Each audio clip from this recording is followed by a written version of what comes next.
said that there were plans to kill you, and that the plan was not to kill you in Abuja, but to kill you right there in Kogi State. I'm very certain that you know the magnitude of that allegation, and you know what could become of that if it's not ironclad in evidence.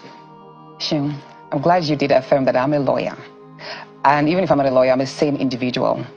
And I do stand by what I said. It was part of the meeting, the discussions Akpabio had with Yahaya Bello that night to eliminate me. And to what extent? To what purpose? Let's say this. Let's ask the Senate President, why in the first instance did he withdraw my security, if not to make me vulnerable to attacks? Mind you, of all the senators there, well, let's just say, we're about 109 senators, but we all have different stories. I have been a high-profile, vulnerable individual because of the nature of politics I've experienced since the year 2018. Very violent and dangerous. And I've always had my security, okay? So, stripping me off my security simply because I'm suspended illegally, actually, he just positioned me before attacks, and I knew immediately what that meant. Is that the reason why you think they want to eliminate you? That's not it. Mind you, I said that there was a conversation. So that happened. I was suspended on the 6th day of March, right? And shortly a week after, which was the 14th, a week and a few days after when he met with him, he then emphasized that I should be killed, but I should be killed in Kogi.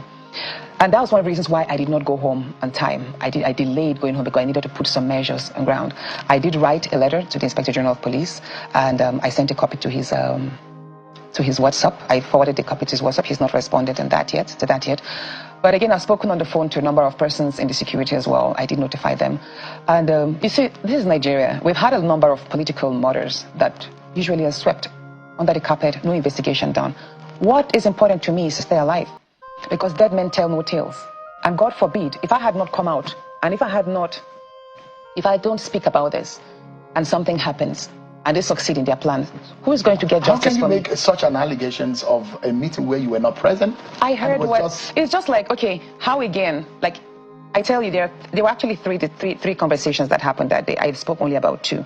The third one was quite minute, which is that they should prepare to field in someone who will, just in case I want to contest in 2027, some strong person who will clinch the ticket from me during the primaries. That's the third part of it. The first was my recall. The second was to eliminate me. The third was to put in someone who will take the ticket from me in 2027 if I want to contest. So if you are doubting the veracity of the killing, yes, then what about the recall that we just experienced?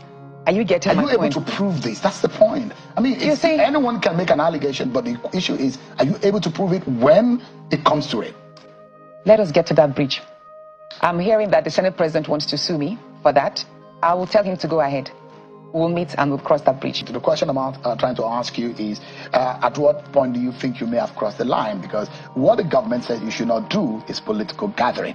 At the moment when you started addressing the crowd and you were talking politics, don't you think, you're a lawyer, don't you think you've crossed the line? No, like I said, I did not cross any line. Politics is a way of life. You are not a politician, but we are discussing politics here. Does it mean you have also crossed the line virtually, since we're discussing what happened in Kogi State? No.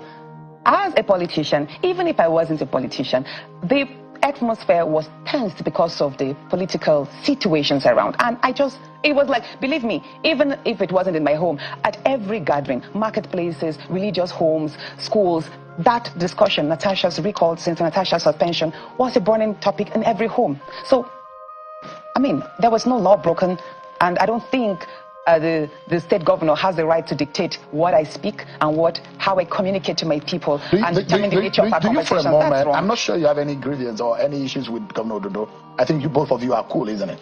Well, to a large extent, I thought we were cool until he took heed of ex-governor Yahaya Bello's request, which was to align with my recall. I was actually surprised at that. And if you watched my speech at my hometown, I did mention that the Senate President Godswill Akpabio first called on Governor Ododo to commence my recall, but he turned that down. And later on, 2 days after, on the 14th day of March 2025 this year, Godswill Akpabio called on Yahaya Bello to commence my recall. And what did Yahaya Bello do? He tasked Ododo, and Ododo could not say no.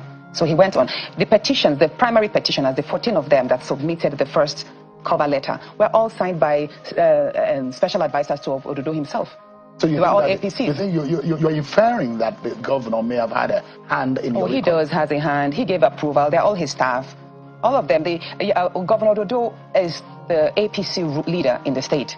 And for about 4 of the signatures there, the primary signatures supporting the first petition, the letter, the cover letter, were all his staff. Let me They're ask all you, his aides. You said the Senate President Godswill Akpabio, allegedly, according to you, called Governor Dodo, called Yaya Bello, but I mean, you were not there when these calls came. And those who say it is spurious as far as if you cannot have evidence on the call log, on the moment they call, and you were not in the room when the call was being placed. You know, there's nothing that happens around the Senate that one does not get to know, either immediately or the day after, even or shortly after. You? No, you have a way of verifying. I don't deal with just rumors. I make sure I verify. And I do have my primary sources. And the moment I got to know about it, it was actually about 10 p.m. So when Senator 2Court drove him from Hilton Hotel to Godswill Akpabio's residence, and that's where the meeting held. And immediately after that, I called on the press. I'm not sure if I called you, but I know I spoke to the correspondent from about 3 newspapers, Guardian, Punch, and others.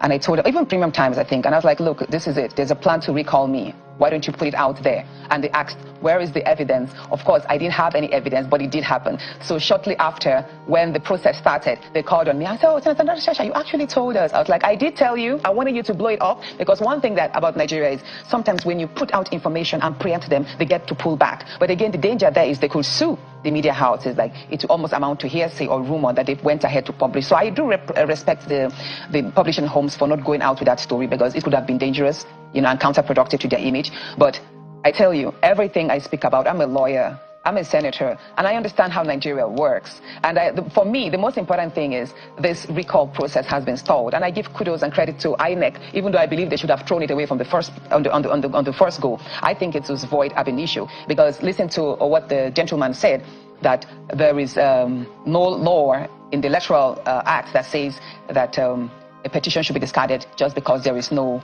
address. But again, what if the address is false? Because the address provided there is number 4, Oboro-Ikeba, Oboro-Ike, Kogi State. I bet you there's no address like that. Oboro-Ike is just 5 minutes away from me. I did send people there. There is no address. Most of the streets in my hometown, they are not labeled. So the question to add to INEC is, what if the address is fake? And again, the cover letter of the petition was Kogi Central Political Frontier. And we ran a check with CAC, and that does not exist again. So the question to INEC is, can a non-registered body sponsor a petition against the senator? I think these are loopholes that INEC needs to look into and probably strengthen the laws in that, because I think it should have been discarded on the first go. But again, what I'm going to say is, even though INEC did count 208 signatures, I bet you if they had gone into the second stage, was it the third stage? The verification stage. The verification stage, they would have struggled to even have 500 people come out to attest to signing that. Let me quickly take